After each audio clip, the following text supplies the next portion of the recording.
As we keep looking through setting up good designed or well designed, I should say, experiments or surveys or sampling methods, one thing we need to start considering is there are certain things that might get in the way of our good model. We've already discussed potential issues in sampling, like the response bias, under coverage when people aren't covered. But there could be issues as we start to make predictions, right? We've taken our sample and now we've run the numbers and now we're going to start to try to predict what's going to happen. So the first thing we might think about is something that's causation. There's a direct cause and effect. So maybe this artificial sweetener in the rat's diet, we feel like it's a cause for the amount of tumors. The one caution about causation is it's hard to conclude without doing some kind of experiment. That's basically just to control all these other maybe varying factors.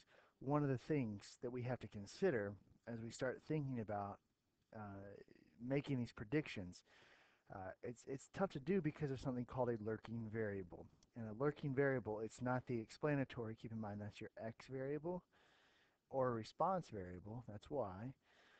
But it may be something that causes a change in both of them. So here's a nice scatter plot. It's a strong, positive, linear. Just a quick reminder there. Uh, Linear relationship. I'd say that R is probably very, very close to 1. So we have a very strong correlation among ministers in Boston and barrels of rum sold. Now, that doesn't necessarily mean, and I think we could all agree that the number of ministers is not causing the barrels of rum to go up. The lurking variable here, if we take a moment and think about this, as population increases, so would the number of churches, uh, so would the number of barrels of rum sold. So a population increase would be that lurking variable, something that's not accounted for in the x or y axis, but could cause a change in both of those. So one thing to realize here, correlation and causation. Correlation doesn't mean that one thing causes another, right? We have to think about, right? You got to think about lurking variables, especially when we're doing sampling or surveys. There could be something else, some kind of observational study. There could be something else happening. So two types of lurking variables. One's called common response.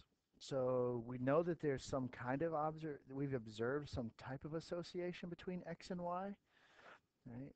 But maybe there's something that also affects X and Y. So for example, we got this high school student's SAT score.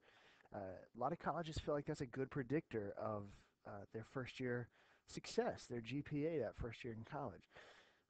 But that's not the only thing, right? We're not going to conclude that your SAT score is the cause of a good GPA. Other things that could affect both of those, right? A good study habit, right? If you have good study habits, that would cause your SAT scores and your GPA to go up. Maybe some people are just smarter than others. So here's that lurking variable down below. And what's interesting, it's kind of the way that I've drawn it here. It's kind of below, so it is in fact lurking, if you will. So the other type of lurking variable would be something that would be referred to as confounding. So basically, we still feel like there's this association between X and Y, but maybe there's something else out there that's causing the issue, that's causing that response, right? The interesting thing about a lurking variable is that somehow it's still kind of tied to the original X. So here, we're saying that a religious person, somebody that goes to church a lot, is the reason that people tend to live longer. Well, that might not necessarily be the case because those religious people might have a healthier lifestyle. Right? They got a different pattern to their life, uh, and that might cause them to do things a little differently. Um, Something to be aware of, confounding, that z variable, that lurking variable, this time only affects y, right? Z is only going to y. It's not affecting x. Right? There's no arrow going up to x. So it's basically, we're not sure if our original, right? We're not sure if the original x was the reason that we saw the response, or maybe it's this other variable. Maybe it's a combination of both. right? That's what makes some of this predicting very, very difficult. So a couple examples. Does TV make you live longer? So there's this relationship that we've noticed between nations that have many TVs and a long life expectancy. We've noticed, okay, we do feel like there's some kind of relationship here. But what we need to think about is there something lurking down here below that could affect one or both of these? So these nations with many TVs and high life expectancy, that might have to do with the wealth of the nation. Right? Wealthier nations could potentially have more TVs and a higher life expectancy. So here's an example where Z is affecting both, which means we're looking at a common response. So our lurking variable could be the wealth of the nation. Um, it could also be, here's another explanation, just living conditions, right? Better living conditions mean that people probably have the TVs and they have higher life expectancies. Right? Does exposure to these chemicals cause miscarriages? So a study has shown that women working in the production of these computer chips tend to have a lot of miscarriages. So someone is claiming that the chemicals are causing the miscarriages. I don't think I can fit it all in there, but right. So there's the union, their lawyers are claiming this. However, somebody feels like there's another lurking variable, um, standing up. So this is one of those situations, this standing up, you have to ask yourself, does standing up affect both of these or just one of these? And in this situation, being on their feet all day doesn't necessarily affect their exposure to the chemicals, but it could cause the miscarriage. So here we go. That Z variable is only affecting, right? This Z is only affecting, there's X, there's Y. Z is only affecting Y, so this would be an example of confounding. So those ladies that are in the factory are also on their feet all day. So that could be another explanation. So,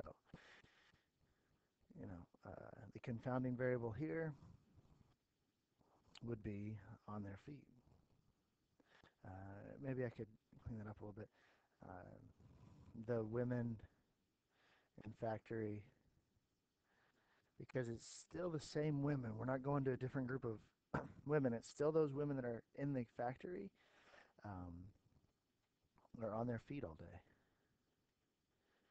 So that could also be an issue. And we couldn't necessarily say one or the other, probably a combination of both, but that's not our call. Our grades in TV watching links. So children who watch many hours of TV get lower grades. So here we go. A lot of TV and then low grades.